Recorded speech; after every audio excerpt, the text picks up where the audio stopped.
So today I'm going to be reviewing Foundryside by Robert Jackson Bennett. This is a, I think, adult high fantasy. So it follows a young girl named Sentient who, well, she lives on her own and she has some powers that put her at an extreme disadvantage for connecting with anyone, but a great advantage for being a thief. So she does that. It's a world that's basically run by these few houses that are very corrupt, and they hire her to steal things from each other pretty often. So we kick off with her stealing something, and it doesn't go exactly how she planned, and complicates her life a lot. So this is going to be an entirely spoiler-free review. I'm going to be giving you 3 pros and 3 cons that I felt for this book, so that you can decide if it's the right book for you and if you want to pick it up. I normally start with the negative so that we can end on a positive. This time I'm going to start with positive. Let's mix it up. So my first pro for this book is the magic. If you have a good magic system, I'm gonna stick with you for a long time. So we start off with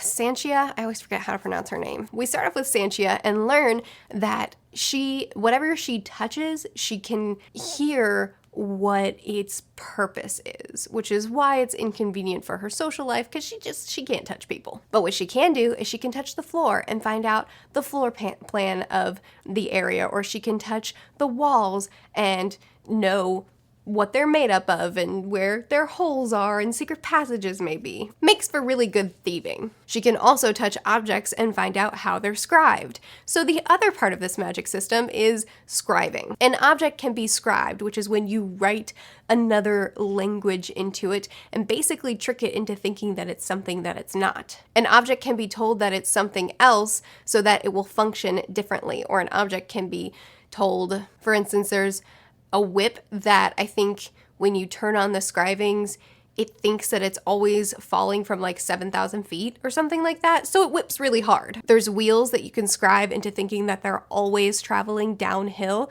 so carriages can just move on their own because they always think that they're supposed to be going forward because they think they're on a slope. Makes for a really interesting world with really interesting objects, and I just really enjoyed the magic of this world. I also want to mention that there's a lot of growth for magic in this world. We start here and we slowly learn more about the magic, not because we're entering the world for the first time with the character. The character already knows a lot about this world when we start, but the magic is just big enough and this new thing gets introduced to her that gives her the ability to see it on a wider scope, and so we get to learn a lot more about the magic as it unfolds, but also our character grows a lot in the magic system, and I really, really like where she starts, but I also really, really like where she ends. My first negative is going to be, actually all my negatives are about this author's writing style. So I'm going to preface this by saying writing style and what you enjoy in a person's writing style is totally subjective. I completely know that, so I'm not saying this author did anything wrong.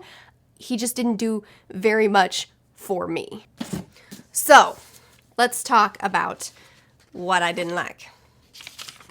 So the first thing that I really didn't like about this author is his one-liners. He loves scene breaks. As you can see here, these 2 pages have 3 scene breaks, this little bit here. The thing is, at least half the time that he has a scene break, it's not because there's a perspective change or because there's actually a scene break. Half the time, he just wants to deliver one of his many one-liners and then break the scene and then continue with the scene. I'll show you. And then he looked up. The golden pocket watch appeared to hit a button on the side.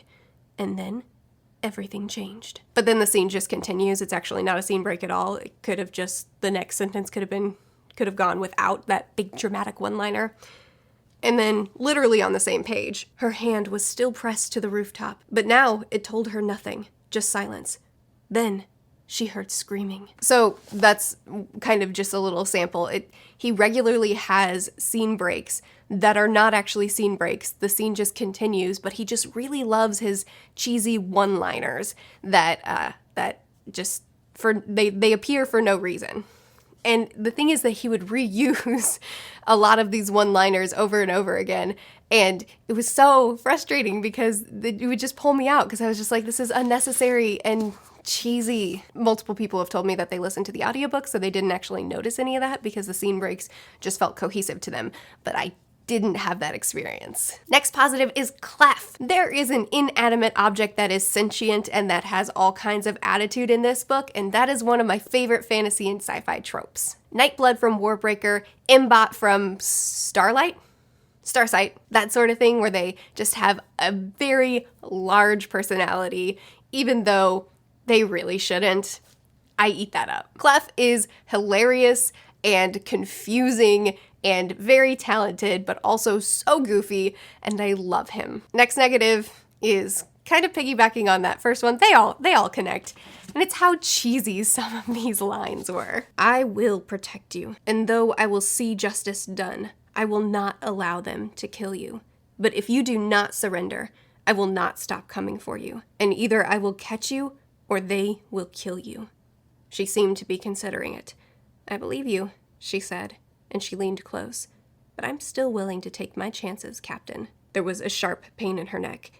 And then everything went dark. I just feel like I will find you. And then I believe you, but I'm willing to take my chances. It's like a cheesy movie. I don't know. Some of this dialogue just didn't feel natural. It just felt like overall, the general tone of this book was dark enough and cool enough that we didn't need to try to push the drama quite as hard as it felt like it was being pushed. Again, we're talking in preferences, so I get that some people would eat this up.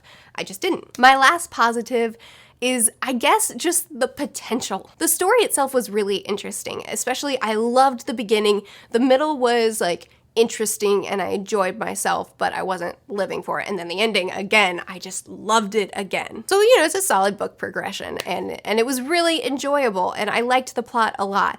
But what I really loved in the end was how much potential was left for the sequel. The world was built up to be this fascinating and dark but fun place to be in. And the setup for what is to come was so interesting to me. In fact, after I finished Foundryside last night, as soon as I closed the book, I Googled how to request an advanced reader copy, and then I emailed the publishers.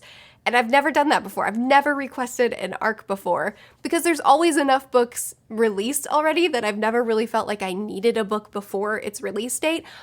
But I really, really want to continue on with this story, and I feel like that says something. I'm so excited for where this is going, which makes me scared because I've been let down before. Okay, so the last negative I'm going to mention is, again, to do with the writing, and that's just that things were so on the nose. Let's pull the book out again. Well, I can't find it in the book, but I know I wrote it down on my computer, so let me look it up there. Okay, here it is. I think he's broken, just like you and me. He's trying to fix the world because it's the only way he knows how to fix himself. There's that line.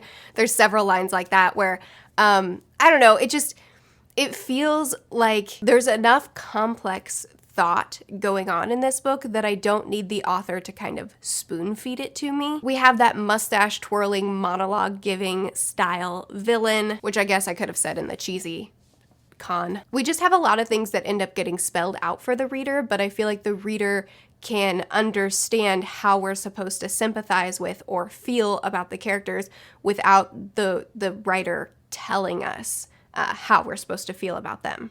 They're written well enough that we don't need our hands held, and it seems like the author didn't quite trust us to get there on our own. Anyway, I'll say it again. Writing style is totally subjective.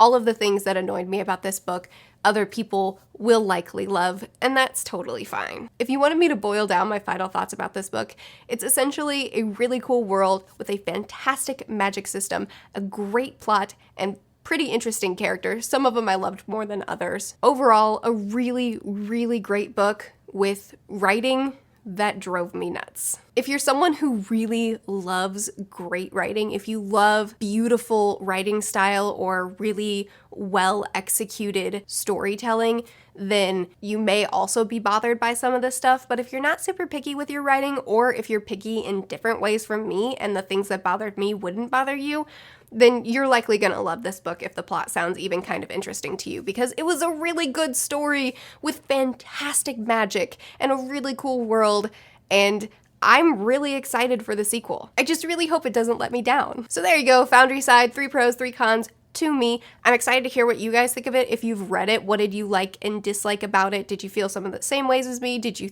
see things differently than I did? I post videos every Sunday, Tuesday, Thursday, and Saturday, and I post my reviews on off days. I'll see you guys again soon. Bye.